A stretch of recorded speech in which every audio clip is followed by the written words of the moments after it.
Блокпост принтер барлығы офис принтерлері жайында. Қайсы принтерді таңдау керектігін білмейсіз бе? Олай болса бұл мақала принтер түрлері, брендтері, таңдау критерийлері және мысал модельдер қарастырылады. Кез келген кеңседе немесе үйде құжаттарды қағазға басып шығару қажеттілігі туындайды. Нарықта түрлі модельдер бар. Монохромды, түсті, цветной, МФУ және басқа түрлері бар. Бұл мақалада жаңадан бастайтын, енді осы принтерлер жайлы, ол жерде олардың айырмашылығы қандай, МФУ дегенне, лазерный, монохромды принтер дегенне, осындай қарапайым терминдерді қарапайым тілмен қарастырылады және нақты мысалдармен түсіндіріледі. Бұл жерде көретініміз Canon, HP, одан кейін Epson, бұл осы офистік принтерлердің көшбасшы брендтері деп айтсақ болады. Соның ішінде HP-ді ерекше атап өтер едім. HP өте керемет қолдануға, басқаруға, функционалдығы жағынан ортақ сканерлеу мүмкіндігі, ұзақтан сканерлеу мүмкіндігі, жалпы HP өзіме ұнайды. Енді басқалар да өте керемет. Canon, Xerox, Epson барлығының өзінің артықшылықтары бар. Мысалы, сіздерде мынандай сұрақтар туындайтын болса, МФУ деген бұл термин сияқты көрінетін болса, онда осы үстінен басып қарапайым тілмен түсіндірген анықтамасын көруге болады. МФУ многофункциональное устройство, бір құрылғыда бірнеше функцияны біріктіретін кеңселік техника. Көбінесе ол принтер, сканер, көшірме барлығын бірге жасайды. Сонымен қатар факс та болуы мүмкін қызметі. Бұл жерде қарап отырғандарыңыздай 4 мысалы басып шығару, сканерлеу, көшірме жасау, факсты жіберу, қабылдау мүмкіндіктері болуы мүмкін.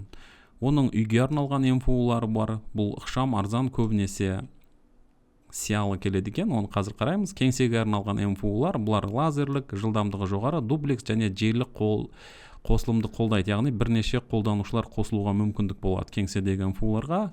Сонымен қатар профессионалды МФУ-лар, бұлар үлкен компанияларда қосымша модульдермен бірнеше лотоктары, науалары болатыны бар. Барлық функция бір құрылғыда болады. Бұл кеңістікті үнемдеуге мүмкіндік береді. Желілік қолдау, бірнеше қолданушы бір МФУ-мен жұмыс істей алады. Жаңа айтып отқанда, міне мына жерде қазір кішкене жоғары көтерілетін болсам, қайтадан артқа басайын.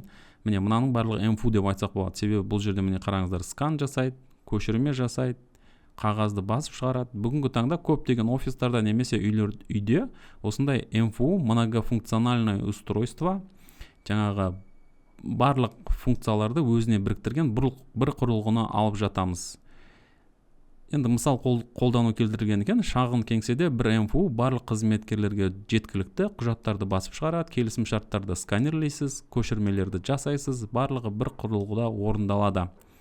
Шағын және орташа бизнес үшін ең тиімді шешім ол құрылғыда бірнеше функцияны атқарып, орын мен шығынды азайтады. МФУ-лар принтердің негізгі түрлері, мысалы принтер таңдау барысында сізге дүкенде бірнеше принтердің моделін, брендтерін көресіз.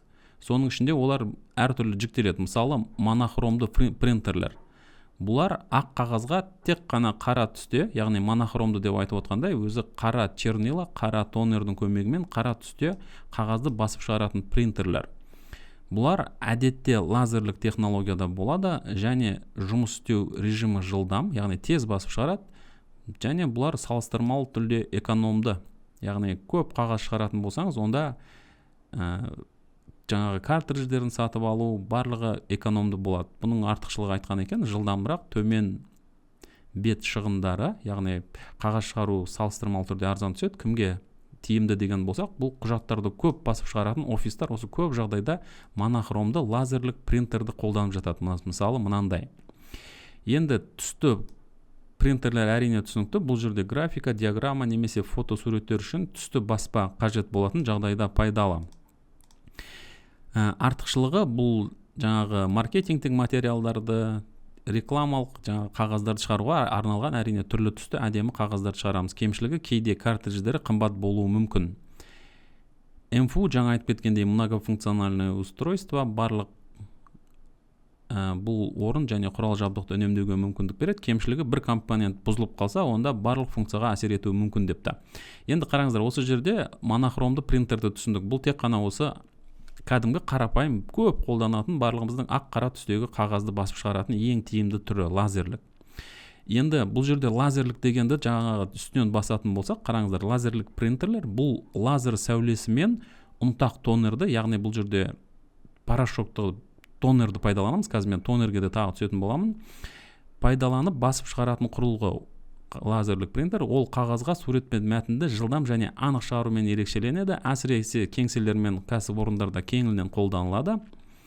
Бұл лазерлік принтерлердің негізгі мақсаты көп қағаздарды басып шығару кезінде тиімділік береді. Мысалы, сіз 100 беттен астам құжат басып шығаруыңыз мүмкін. Бұл жерде жаңағыдай келісім шарттар, офиста енді қағаздарды көп шығарып жатады кейбір жағдайда. Сол кезде керемет жұмыс жасайды.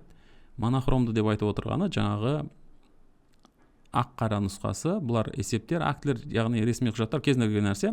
Түсті лазерлік дейді, графика, диаграмма, бұның жаңағы түсті лазерлік принтерлерде болады. Оны мен қазір мына жерде көрсек болады, сурет міне. Мынау да мысалы түрлі түсті қағазды шығаратын бұл лазерлік принтері. Бұл жерде тағы да міне көріп отырғанымыз тонерлік картридждер, оның әртүрлі түстерін көреміз. Мына жерде сары түс, одан кейін жаңағы пинк, немесе магнета. Қазір мына жерде көреміз оның барлығын. Бұл жерде не жазылған екен? Құрамы, жоқ, тоқтаңыздар, мына жерге келейік. Қалай жұмыс істейді? Айырмашылығы, лазерлік принтерлер бұлар жылдам, сапалы, көп көлемде қағаз шығарады, бірақ қымбатырақ болуы мүмкін. Енді струйный сиялы принтерлерде болады. Бұлар арзан, сурет шығаруға жақсы, бірақ баяу және картридждар тез бітеді дейді. Онда сиялық дегенді қазір мына жерде кішкене төмен қарай түсейін. Мына жерде сиялық. Жарайды, қазір қараңыздар, мына жерде осы терминдермен кішкене жайлап таныса берейік. Қараңыздар, мысалы тонер деген не? Мысалы лазерлік принтерлерде қолданылатын тонерлер. Бұлар лазерлік принтерде қолданылатын арнайы ұнтақ порошоктар. Ол қағаз бетіне түсіп, кейін қыздыру арқылы бекітіледі, яғни тонердің көмегімен басып шығарады. Тонердің негізгі түрі түсі бұл жерде қара түсті болып келеді көп жағдайда. Міне мына жердегі қара түсті көреміз. Одан басқа әрине бұл жерде көк түс, оны циановый свет деп айтып жатады ағылшын тілінде. Одан кейін қызыл, магента, сары, yellow және қара, black түстер қолданылады. Бұл сиялы картридждерге қарағанда құрғап қалмайды және түрлі түсті қағаздарды басып шығаруға мүмкіндік береді. Міне мына жерде көріп отырғанымыздай. Қазір біз струйный жаңағы инкджет, сұйық сиямен жұмыс істейтін принтерлерді қарастырамыз. Мысалы, мына жерде қараңыздар, лазерлік принтердің осындай түрлі түсті картридждерін қолданатын болсақ, соның ішінде Canon Image Runner Advanced 4525 лазерлік принтері, оның бір тонер картридждері, яғни түрлі түсті, енді қара түсін қолданатын болсақ, мысалы 10.000 бетке дейін қағазды басып шығаруға мүмкіндік береді дейді. Бұл үлкен кеңседе құжат айналымын қамтамасыз етуге өте қолайлы. Жаңағы тонерді толтырғанда абай болу керек. Тонер деген не екен? Мынау тонерлік картридждер. Бұның ішінде міне көріп отқандарыңыздай әртүрлі түсті сиялар болады. Мысалы мына жерде жаңағы магента, одан кейін мына жерде қара түсті көреміз. Міне қара түсті тонердің шашылып жатқан ұнтақ порошокты көреміз. Ол өте ұсақ ұнтақ болғандықтан денсаулыққа зиян тигізуі мүмкін. Енді заправка деп жататынымыз, осы картридждерді арнайы толтырып жатамыз. Сондықтан оны сервиспен айналысатын арнайы картридж толтыру орталықтарына берген дұрыс. Енді мына жерде қараңыздар, тағы да бірден осы терминдерді кішкене тез қарастырып кетейік. Струйный принтерлермен, сиямен жұмыс жасайтын. Бұл қағазға өте ұсақ сия тамшыларын біріктіру арқылы басып шығаратын принтер түрлері, яғни струйный принтерлер. Ол жоғары сапалы суреттер мен фотосуреттерді басып шығаруға қолайлы. Міне мына жерде көргендеріміздей Canon'ның, мына жерде мысалы Canon деп ойлаймын, G6050 моделі, және мына жерде түрлі түсті жаңағы құйындыға арналған құтыларын көреміз. Міне әртүрлі түстер, соның ішінде жаңағы 4 негізгі түсті көреміз.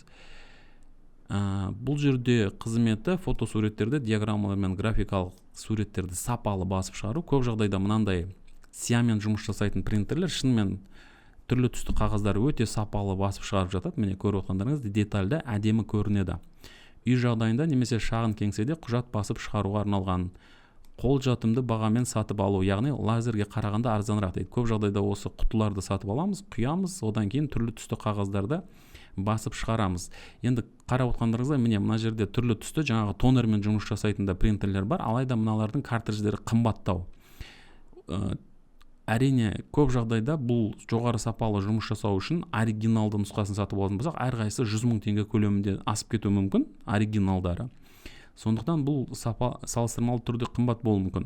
Ал енді үйдің немесе шағын орта бизнеске арналған мынандай струйный сиямен жұмыс жасайтын принтерлер, олар құтыларды сатып аламыз, құямыз және олар жұмыс жасай береді.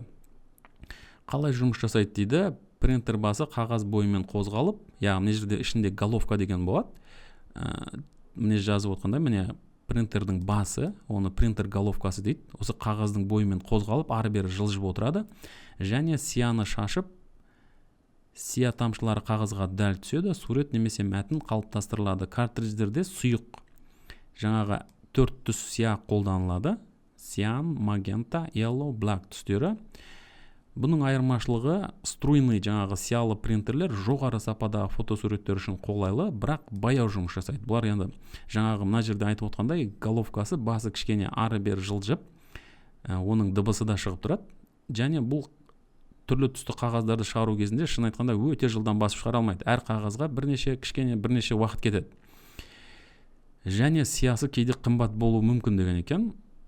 Енді лазерлікпен салыстырғанда бұл лазерліктер үлкен көлемді басуға тиімді және жылдам басып шығарады дейді. Және тонері ұзаққа жетеді деген екен. Міне көріп отқандарыңыздай тонермен жұмыс жасайтын лазерлік принтерлерде бар, түрлі түсті қағаз басып шығаратын. Бұл жерде сиялы принтерлер арзан әрі сапалы, бірақ сиясы тез таусылады және картридж құрғап қалуы мүмкін дейді.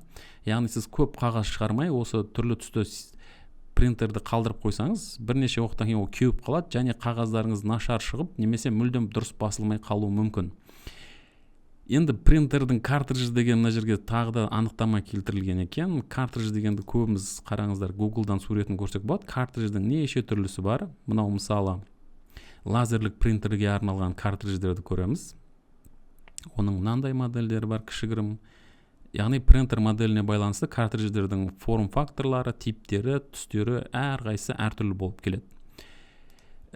Картридж бұл принтерге сия немесе тонер салып, оны қағазға түсіретін ауыстырмалы бөлік. Яғни сіз картриджді әрқашан жаңағы заправка жасап, немесе оригиналын алатын болсаңыз, ескісін тастайсыз және жаңасын саласыз. Яғни картридж әрқашан ауысып тұрады. Картридждің ішінде сия, бұл енді сиялы принтерлерде, немесе ұнтақ тонер, жаңағы тонер болуы мүмкін депті. Енді осы терминдерді кішкене өзіңіз келіп танысып кетіңіз. Бұдан кейін біз ары қарай қазір мына дуплекс дегенге мысалы келеміз. Жарайды, көрейік. Принтерлер, танымал принтердің брендтерін қарайтын болсақ, бұл жерде HP-ді айтуға болады. Бұл кеңседе сенімді лазерлік модельдері танымал нұсқасы болып саналады. Бұл принтерлер жалпы өте сенімді. Сапасы жағынан, сондай-ақ оны административтік басқару, жаңағы ортақ сканерлеу, ортақ басып шығару конфигурациясы өте керемет. Canon бұл фотосапа мен түсті баспада мықты принтерлер модель болып саналады екен. XRX бұл үлкен көлемдегі баспаға арналған кәсіби шешімдер. Енді XRX-тің атақты жаңағы үлкен модельдері бар, кішігірім модельдері де бар екен, әрине түсінікті. Бұл жерде міне көріп отқандарымыздай тағы бір MFU нұсқасы. Epson бұл сиялы принтерлер мен EcoTank жүйесі арқылы ашығын жаңағы түрлі түсті қағаздарды басып шығаруға арналған жақсы шешімдер екен Epson. Сонымен қатар Brother деп аталынатын модель бар, бренд. Бұл шағын және орташа кеңселерге қолайлы шешімдер. Енді принтерді қалай таңдаймыз деген сұрақ туындайтын болса, бұл жерде сіздің мақсатыңыз әрине бірінші рөлге ойнайды. Мысалы, сіз тек қана жаңағы монохромды қара ақ құжаттар басып шығарасыз ба? Немесе түрлі түсті жаңағы фото, дизайн, графика басып шығарасыз ба? Соған байланысты сіз жаңағы монохромды немесе цветной принтер таңдайсыз. Сонымен қатар байланысы принтерлердің жаңағы бір компьютерге мысалы тек USB мен қосылуы мүмкін. Бұл кіші шағын орта бизнеске арналған немесе жеке қолдануға арналған нұсқасы. Ал енді Ethernet кабельмен байланысатын принтерлер, бұлар офис ішіндегі бірнеше компьютерге ортақ пайдалануға мүмкіндік береді. Бірнеше қолданушы Ethernetпен тұрақты түрде қосылады. Барлығы басып шығаруға мүмкіндік алады. Және бұл өте менің ұсынатын нұсқам. Яғни Ethernet кабель байланысы бар, порты бар принтерді таңдаңыздар. Одан кейін Wi-Fi байланыс, әрине бүгінгі таңда көбісі сымсыз және мобильді құрылғылармен ыңғайлы басып шығаруға мүмкіндік беру үшін Wi-Fi моделін таңдап жатады. Алайда кейбір жағдайда ол жерде қағаз шығару барысында кішкене ойланып қалу, байланыстың үзіліп кету жағдайлары кездесіп жатады. Сондықтан Ethernet көп жағдайда кабельдік байланыс тұрақты болып саналады. Әрине принтердің қағазды басып шығару жылдамдығы өте маңызды рөл ойнайды. Сіздер егер офиста 20 шақты қолданушы өте көп қағаз басып шығаратын болса, жаңағы келісім шарттар немесе басқа да құжаттарды барлығы параллельді шығаратын болса, онда жоғары сапалы үлкендеу принтерлерді алған дұрыс. Минутына мысалы 20-30 парақ шығаратын сондай рөл ойнайды. Сонымен қатар көлемі. Сіз айына қанша бет басып шығаратыныңыз, ол да өте маңызды. Яғни жоғары деңгейдегі мынандай принтерлер, міне үлкен принтерлер осындай көп қағаздар басып шығаруға арнайы есептелген. Шығын материалдары, жаңа айтып кеткендей, тонерлер немесе картридж, сонымен қатар сия, бұл қаншалықты қағаз шығаратыныңызға байланысты. Мысалы, кейбір кішігірім модельдерінде картридждері кішкентай болып келеді. Міне мына жерде картридждерді көрейік. Мысалы, қараңыз, мынандай картридждер, мысалы, олар тез бітіп қалып жатады. Яғни бұлар бірнеше өздерінің саны берілген, 4000-5000 парақ шығару мүмкін. Ал енді кейбір картридждер, міне мына картридждер мысалы тез бітеді, кішігірім картридждер. Ал мына жердегі, мысалы, жаңа мына жерде өте суреттер көп, өзімде шадаса бастадым. Міне мынандай картридждер, мысалы, бұлар 10 000 қағаздан аса парақтарды шығаруға арналған. Яғни үлкен модельдерінде картриджді көп ауыстырмайсыз, көп заправка жасамайсыз. Сондықтан олар көпке жетеді. Қосымша функциялары, мысалы, автоматты құжат беру қоржыны, бұны автоматический податчик документа деп айтып жатады. ADF, онымен де кеп танысаңыздар болады. Міне мынандай автоматический податчик документа. Одан кейін ол жерде екі жақты басып шығару немесе сканерлеу мүмкіндігі, яғни сіз қағазды өзіңіз саласыз, принтер автоматты түрде екі жақтан бірден жаңағы сканерлеу мүмкіндігі қағаздың екі жағында, немесе қағаздың екі жағында көшірме жасау, басып шығару, жаңа екі бетті басып шығару мүмкіндігі, оны жаңа дуплекс деп айтып жатады.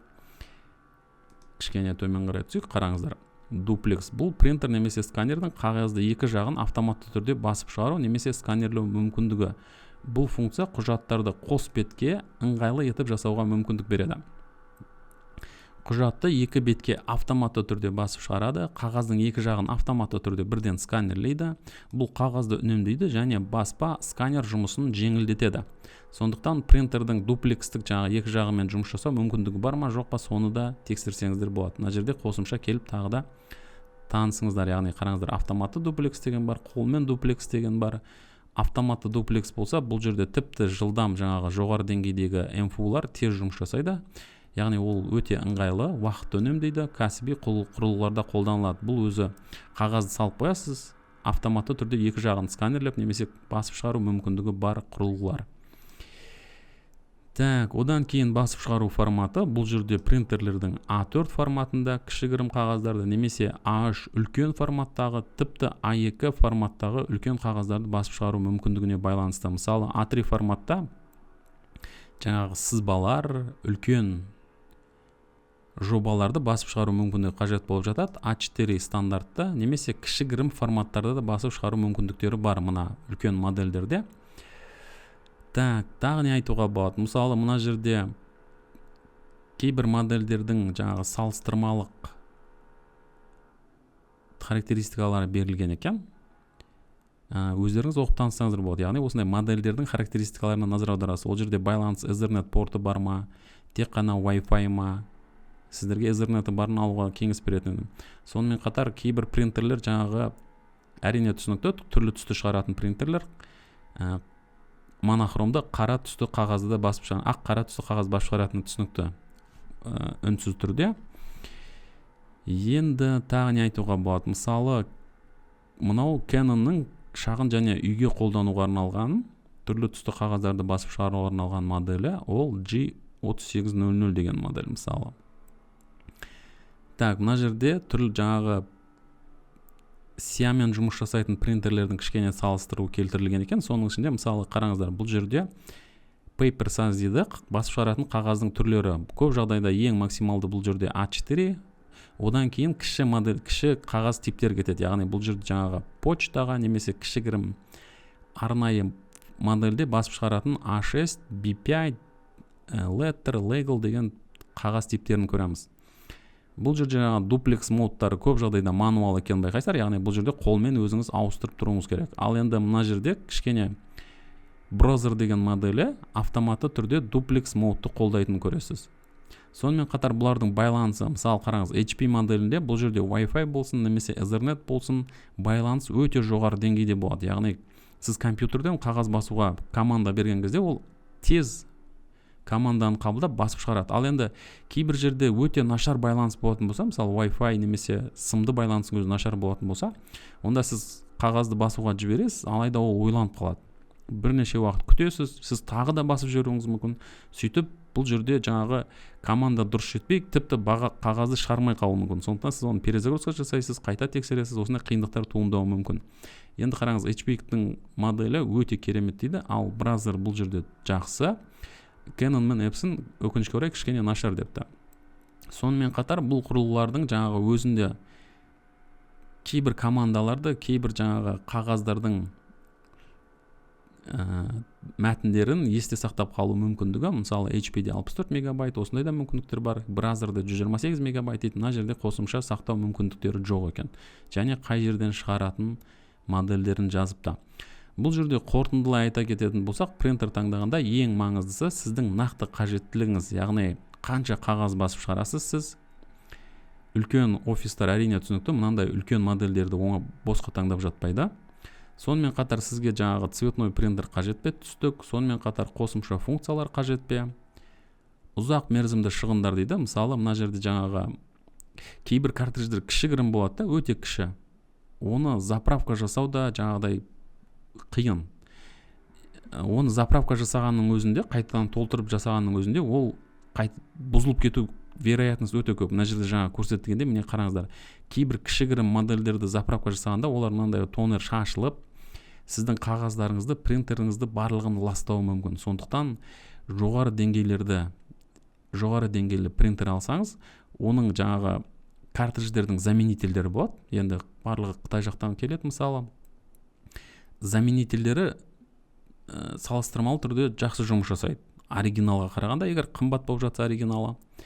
Бірақ әрине түсінікті, HP немесе басқа да Xerox компанияларының ұсынысы оригиналды, ең жоғары сапалы принтерлерді алуды ұсынады, жаңағы картридждерді. Және әсіресе түрлі түсті қағаз шығаратын принтерлерде осы оригиналды түрін алатын болсаңыз, қағаздың жаңағы сапасы, оның түсі барлығы жоғары деңгейде басып шығарылатын болады. Енді өкінішке орай жаңағы арзан, нашар түрлерін алсаңыз, барлық сіздің қымбат, керемет принтеріңіздің барлығын ластайсыз, бұзасыз, қағаздарыңыз нашар шығады, оны тазалау керек болады. Осындай тек обслуживание қажет болады. Сондықтан көп жағдайда мүмкіндігінше жаңағы жоғары сапалы ұсынылған нұсқаларын пайдалану кеңес беріледі. Сонымен қатар не жазыпты? Осыған сүйене отырып, модельдерді таңдаңыз, брендтердің ұсыныстарын салыстырыңыз. Көп жағдайда бұл принтерлердің жаңағы драйверлерін немесе картридждерін қайдан сатып аламын, қандай қолдау аламын деген сұрақ туындайтын болса, көп жағдайда ресми сайтына барыңыз. HP-дің ресми сайты, Epson-ның, Canon-ның, Browser-дің ресми сайттарына барыңыз, сол жердегі қолдауды пайдаланыңыз. Мына жерде төмен жағында жаңа айтып кеткендей, кейбір жаңағы сізге мысалы тонер деген не, лазерлік принтер бұл не үшін, айырмашылық қандай, сонымен қатар струйный сиялы принтерлер деген не, лазерный принтермен айырмашылық қандай, сонымен қатар картридж деген не, дуплексті жаңағы екі жақты принтердің басып шығару мүмкіндігі, сонымен қатар MFU деген не, қарапайым мысалы MFU деген не, сия, бұл жерде міне сияны сіз жаңа сатып аласыз, одан кейін құясыз, ауыстыруға мүмкіндік береді. Сияның түрлері берілген екен. Сонымен қатар енді кейбір үлкен деңгейді принтерлерде драм картридж деген болады. Драм картридж деген не деген сұрақ туындайтын болса, онда осы жерде жазылған. Оны жаңағыдай 30 мың, 40 мың парақ басып шығарғаннан кейін драм картридждерді ауыстырып тастайсыз. Ол тонер картриджден кішкене айырмашылығы бар. Яғни драм картридждің өзінің бір функциясын орындайды, содан кейін оны ауыстырып тастайсыз, және сізде сапалы, таза, әдемі қағаздар басып шығарылатын болады.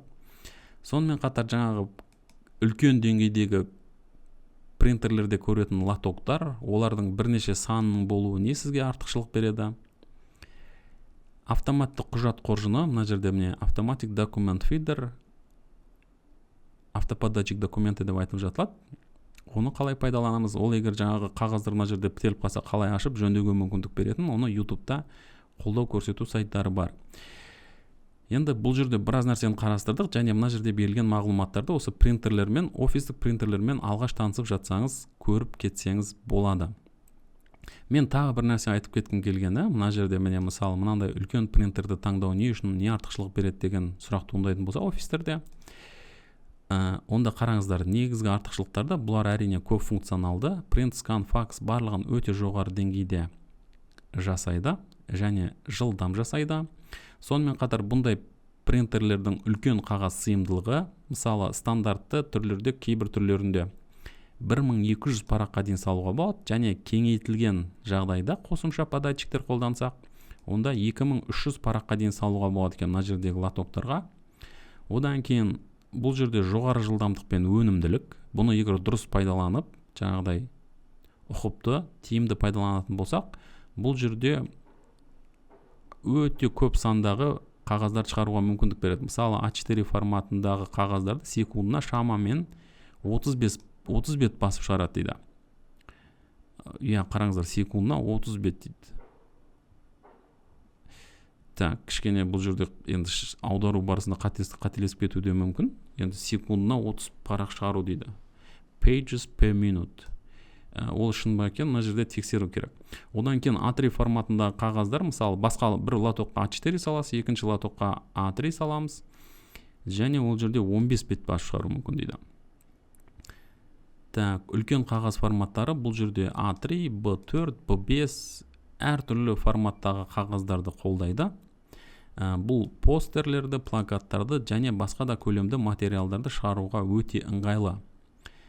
Кәсіби дайындау функциялары деген екен. Бұл жерде мысалы коллаж жасау. Так, кейбір қағаздар жаңа тесіктер жасау, оны степлерлеу деп жазғысы келген. Мысалы степлерлеу дегенді мен шын айтсам мұндай көрмеппін. Шынымен бірақ мүмкіндігі бар шығар оны. Шын айтсам степлерлеуді көрмеппін. Тағы басқа көмектермен жұмыс жасайды. Сонымен қатар айта кететін нәрсе, осындай құрылғыларды жаңағы үлкен сапалы жоғары деңгейдегі принтерлерді қолдану барысында ол жерде степлердің сонымен қатар скобалардың кетіп қалмауына назар аудару керек. Жаңағыдай әсіресе мына жерде скан жасау барысында көп жағдайда автоподатчикке скан жаңа құжаттарды салып жібереді. Сол жерде темір бөлшектер кетіп қалса, оны зақымдауы мүмкін. Сонымен қатар қараңыздар, бұл құрылғыларда қауіпсіздікпен басқару мүмкіндігі өте жоғары деңгейде. Ол жерде яғни кейбір қағаздар жаңағы секретті болуы мүмкін, кім басып шығарып жатыр, оны кім қолданып жатыр, соның барлығын мысалы тіпті шифрлап тастайды. Сонымен қатар WPA3, IPsec сияқты байланыс қауіпсіздігі мен аутентификация мүмкіндіктерін қолдайды дейді. Яғни бұл жерде мына принтердің кім басып шығара алатынын барлығын басқара аласыз. Сонымен қатар кім қанша қағаз басып шығарды, қандай уақытта басып шығарды, барлығын жаңағы жеке адамның атымен, офистағы қызметкерлердің аты жөнімен, идентификациясымен тұрақтандырып қоюға болады. Яғни кейбіреулер бұны басып шығарып қолдануға мүмкіндігінде шектеуге болады. Так, экономикалық тиімді және ортаны қорғау жағынан да қарастырылған екен. Так, орта және жоғары жүктемеге дайын дейді. Бұл мысалы ай сайынғы жүктеме көлемі мысалы 3000, 10000 бет парақ шығара алады дейді. Мысал ретінде алған Canon Image Runner 2930 нұсқасында мысалы жылдамдықты жазыпты, қағаздың сыйымдылығын жазыпты, қолдайтын форматтарын жазыпты, сканерлеу. Бұл жерде міне гигабит LAN Ethernet порты бар екенін байқаймыз. Так, мына жерде үлкен және кіші принтерлердің басты айырмашылығы және оларды салыстырған екен. Осылай ChatGPT-ден сонымен қатар біздің посттың пайдасы тиді деген ойдамын. Мына жерде берілген мағлұматтарды салыстырып оқып көріңіз. Одан кейін пайдалы болса лайк басыңыз, бөлісіңіз. Келесі видеода кездескенше.